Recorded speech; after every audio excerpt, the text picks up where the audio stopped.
우리 성도 여러분, 각 가정에서 예배 잘 드리고 계시리라 믿습니다. 우리가 비록 물리적으로 이렇게 떨어져서 예배를 드리지만 우리 성령 하나님은 이 물리적 거리의 장벽도 뛰어넘으시는, 그리고 우리와 함께 하시며 이 예배를 받으시는 분이십니다.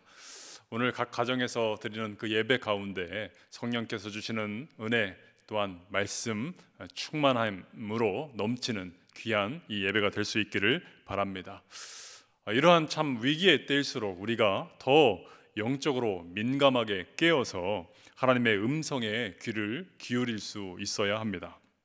더 말씀을 붙들고 기도의 자리로 나아가는 그런 때야 됩니다.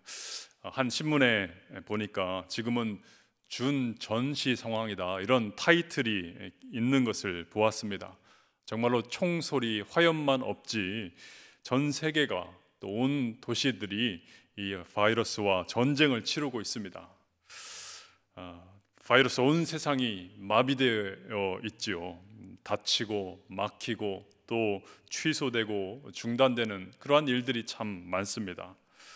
특별히 우리를 당혹스럽게 하는 것은 미국, 유럽, 소위 선진국이라고 하는 이런 나라들도 제대로 뭔가 손 한번 써보지 못하고 이렇게 당황하고 있다라고 하는 사실입니다. 최첨단 과학기술, 고도로 발전된 의료기술, 보이지 않는 이 바이러스에 속수무책 당하고 있습니다. 확산을 막기 위해서 현재 인류가 개발한 최고의 방법이 그저 도시를 폐쇄하는 것이고 집안에 머물러 있으라라고 하는 이 처방입니다. 이 상황이 언제 끝날지 몰라서 참 답답한 그런 상황입니다.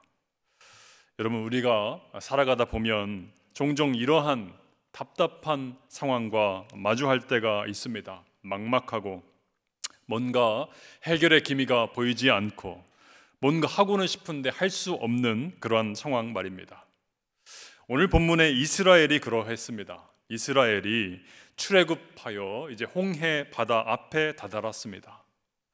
이 바다를 어떻게 건너야 되나 고민하고 있던 그 찰나에 오늘 보면 10절에 보니까 뒤에서는 애굽의 병사들이 뿌연 먼지를 일으키면서 이들을 추격해 오고 있었다고 하는 것이죠. 진퇴양난입니다. 출구가 보이지 않습니다.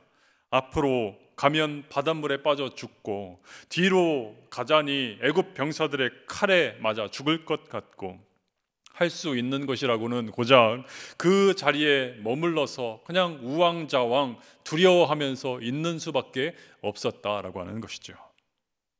이러한 상황 가운데 처하게 될 때에 우리 믿음의 사람들은 무엇을 해야 되는가? 모세가 오늘 본문을 통해서 답을 가르쳐 줍니다. 아무것도 할 게 없을 때에 그 자리에 서 있어라, 가만히 있어라 라고 하는 것이죠. 어떤 분들은 가만히 있어라 라고 하는 것을 침대나 소파에 누워서 그냥 가만히 있는 것으로 그렇게 오해하고 계신 분들이 간혹 계십니다. 그러나 가만히 있으라 라고 하는 것은, 믿음의 사람들에게 가만히 있으라 라고 하는 것은 그 자리에서 가만히 서서 내 소리를 죽이고 하나님을 바라보라, 하나님의 음성을 들으라, 하나님께 기도하라 라고 하는 것입니다. 여러분, 성경의 모든 역사를 보십시오. 사람의 소리가 멈추고 사람의 모든 행위가 멈출 때에 하나님께서 역사하신 것을 우리가 봅니다. 하나님, 나는 아무것도 할 수가 없습니다. 두 손 들고 하나님 앞에 나아갈 때에 비로소 하나님의 역사가 시작되었다고 하는 것이지요. 그런데 오늘 본문을 자세히 보면 이 홍해의 기적이 있기 전에 정말 이스라엘이 하나님만을 바라보면서 간절히 하나님께 기도하면서 나아갔는가? 자세히 보면은요, 이스라엘은 오히려 그 반대의 집만 골라서 한 것 같습니다. 오늘 본문이 이스라엘을 그렇게 묘사합니다. 10절 하반절에 보시면 애굽 사람들이 자기들 그 뒤에 쫓아온 것을 보고서 두려워합니다. 지난번에도 말씀드렸지만 두려움을 갖는다라고 하는 것은요, 정말 하나님을 신뢰하지 못한다라고 하는 것과 동의어입니다. 그들은 사람을 두려워했습니다. 그리고 그것으로 끝이 아니지요. 온갖 모세를 향해서 불평과 원망의 말들을 쏟아냈습니다. 11절과 12절에 보시면 뭔가 하나님을 신뢰합니다. 하나님 구원을 우리가 기다립니다. 기대합니다. 사람들에게 용기를 주고 이런 말은 전혀 없습니다. 전부 다 원망과 후회와 불평의 말들로, 부정적인 말들로 가득 채워져 있지요. 야 모세야, 애굽에 매장제가 없어서 우리를 지금 이곳에 이끌고 와서 여기서 죽게 하느냐? 우리가 애굽에서 가지 않겠다고 그냥 차라리 애굽 사람들 섬기면서 종으로 살겠다고 그렇게 말하지 않았느냐? 이렇게 끌고 나와서 이게 지금 무슨 일이냐? 우리 이곳에서 다 죽게 생겼구나. 후회하는 말들로 가득 채워져 있습니다. 저는 참 이 본문을 묵상하면서 궁금했습니다. 이렇게 나약해 빠진 이스라엘, 믿음 없는 이스라엘, 불평과 불만만 쏟아내는 이스라엘, 하나님은 그냥 홍해에 던져버리시든지 아니면 뒤에 쫓아오는 애굽 병사들 칼에 그냥 죽게 내버려 두시지, 왜 그 홍해의 바다를 가르시는 기적을 이러한 이스라엘을 향해서 베풀어 주셨을까? 그런데 오늘 본문에 자세히 보면은요, 이스라엘이 기도하지 않은 것이 아닙니다. 딱 한 단어가 등장합니다. 10절 끝에 보시면 이스라엘 자손이 심히 두려워하여 여호와께 부르짖고라고 하는 이 단어, 부르짖었다라고 하는 이 한 단어, 이 단어는 지난주에도 말씀드렸지만 히브리어 차아크라고 하는 단어입니다.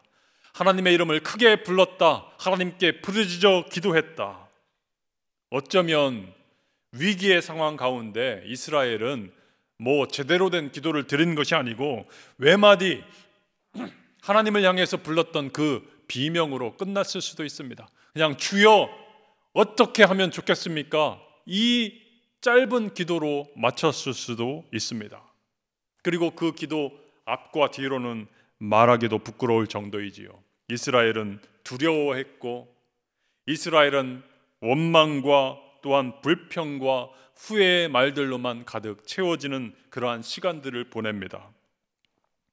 이토록 연약하고 부족한 이스라엘의 모습이었음에도 불구하고 우리 하나님은 바로 그들을 향해서 구원을 베풀어 주셨는데, 바로 그 이유가 이스라엘이 드렸던 그 기도 같지 않은 짧은 기도 때문이었다라고 하는 것이죠. 그 찰나의 기도도 하나님은 외면치 않으시고 응답하여 주셨습니다. 그만큼 우리 하나님은 하나님의 자녀들이 기도하기를, 부르짖어 간구하기를 기다리고 계시고 듣기를 원하신다라고 하는 것입니다. 지난 주간에 나는 같이 살기로 했다라고 하는 책을 읽었습니다. 참 감동을 받았습니다. 이 책의 저자는 조그만 교회의 사모님이신데요, 평범한 목회자 사모가 되는 것이 꿈이었던 그런 분입니다. 너무 소박한 꿈을 꾸고 사는 분이었습니다. 당시 이 남편은 한 교회에, 역시 조그만 교회 부교역자로 사역하던 분이었는데, 어느 날 새벽 예배에 가야 될 남편이 가지 않고 방에 앉아 있는 것을 보게 됩니다. 이 책의 첫 장 제목이요, 압도적인 역경이거든요. 바로 그 순간부터 이 사모님 인생의 압도적인 역경이 시작이 됩니다. 당신 왜 그러고 있냐고 물어보니까 이 목사님이 내가 지금 몸에 힘이 없고 이 어깨가 너무 아파서 지금 예배에 못 갔다, 새벽 예배에 못 갔다, 이렇게 대답을 하시더랍니다. 목회를 시작한 이후로 단 한 번도 새벽 예배 빠진 적이 없는데 그렇게 못 간다니까 갑자기 아주 놀라게 된 거지요. 이 병원 저 병원 찾아다녔습니다.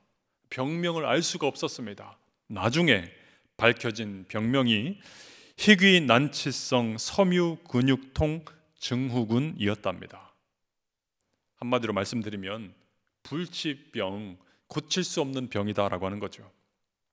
통증이 심해져서 사역도 불가능했습니다. 열심히 병 낫기 위해서 또 치료를 하고 조금 나아져서 사역을 또 시작하면은 또 얼마 뒤에 또 병이 찾아옵니다. 그러니까 이렇게 계속 반복을 하다 보니까 또 사역지를 찾기도 어려워졌습니다. 사례비가 많지는 않았지만 목사님이 사역을 하지 못하다 보니까 결국에는 생활을 누가 책임져야 됐는가? 사모님이 책임져야 됐습니다. 열심히 일을 하면서 생활비 또 벌어오는데 또 어느 날 갑자기 큰 아들이 초등학생이었는데 코피를 흘리더니 다리에 힘이 없다고 하고 여기저기 아프다고 하면서 학교를 못 나가게 되는 그런 상황이 되게 됩니다. 집에 있는 아들, 또 병져 누운 또 남편이 좀 그 아들 보살펴주면 좋겠지만 남편은 지금 아파서 자기 몸 하나 간수하기 힘든 그런 상황. 결국 사모님이 생계와 육아를 혼자 책임지면서 살아야만 했습니다. 그러던 어느 날 이 목사님이 아프니까 소파에 앉아 있다가 일어났는데 현기증이 났습니다. 그래서 벽에 이렇게 기대고 있는 모습을 바로 바라보게 되었다고 하는 것이죠. 예전 같았으면은 그 모습 보면서 참 얼마나 아플까, 얼마나 힘들까, 참 불쌍하다, 우리 남편 불쌍하다 그런 생각이 들었을 텐데 지금 현재 이 사모님의 나의 삶이 너무 고단하다 보니까 이제는 내가 불쌍하다, 내 자신이 너무 초라하다, 내 인생 불쌍하다 이런 생각이 들더라고 하는 것이죠.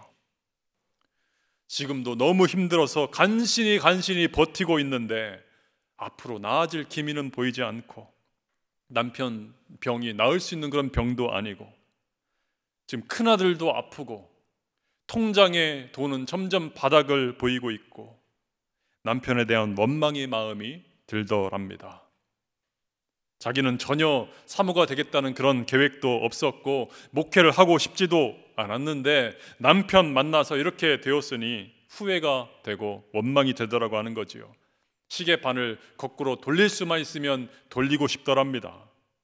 마치 홍해 앞에서 선 이스라엘처럼 그렇게 원망하고 인생을 후회했던 것이죠.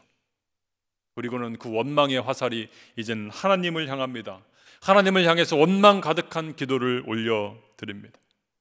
하나님, 나를 왜 이렇게 내버려 두십니까?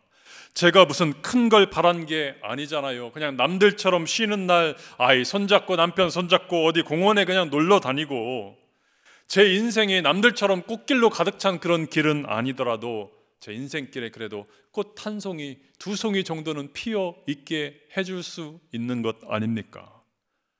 이렇게 완전한 사막 한 복판에 망망대해에 내버려진 것 같은 내 인생, 어떻게 이렇게 나를 내버려 두실 수가 있습니까? 어떻게 나는 살아가야 됩니까? 이 원망 가득한 기도를 올려드린 그 뒤에 하나님의 음성이 들려옵니다. 하나님은 이 원망 가득한 기도 뒤에 어떤 음성을 들려주셨을까요? 책망이나 꾸짖음이 아니었습니다. 이러한 음성이었습니다. 나는 너를 한순간도 내버려 둔 적이 없다. 나는 너를 한순간도 홀로 내버려 둔 적이 없다. 그 말씀이 들려오는데 뭐라고 반박을 하지 못하겠더랍니다. 참 인생이 어려웠지만 고단했지만 정말 하나님께서 함께 해주지 않으셨더라면 목회 벌써 포기했을 것이고 인생도 접었을 것 같다라고 하는 그런 생각이 드는 거죠.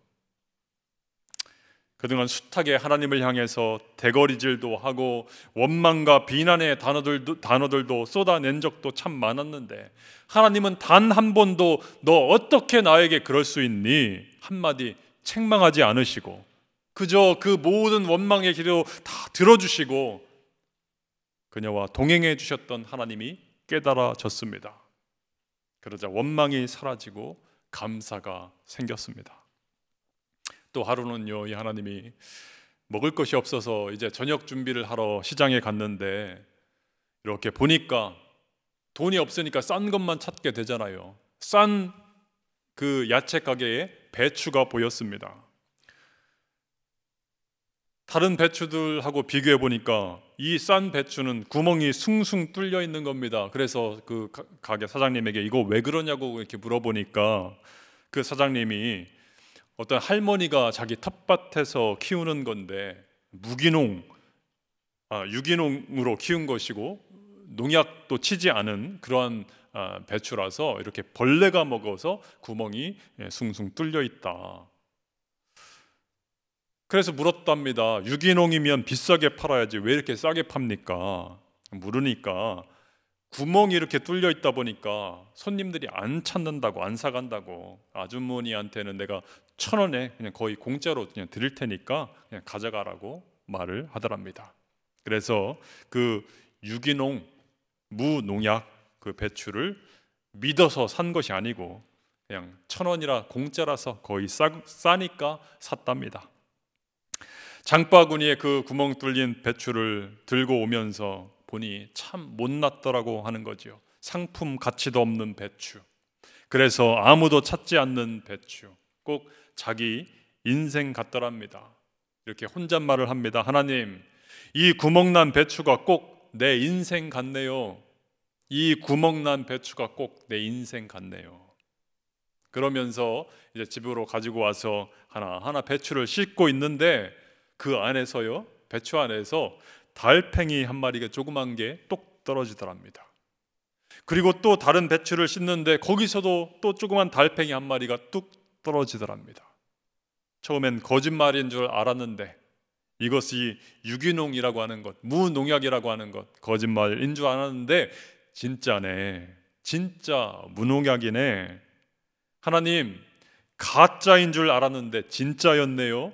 진짜 유기농 배추네요.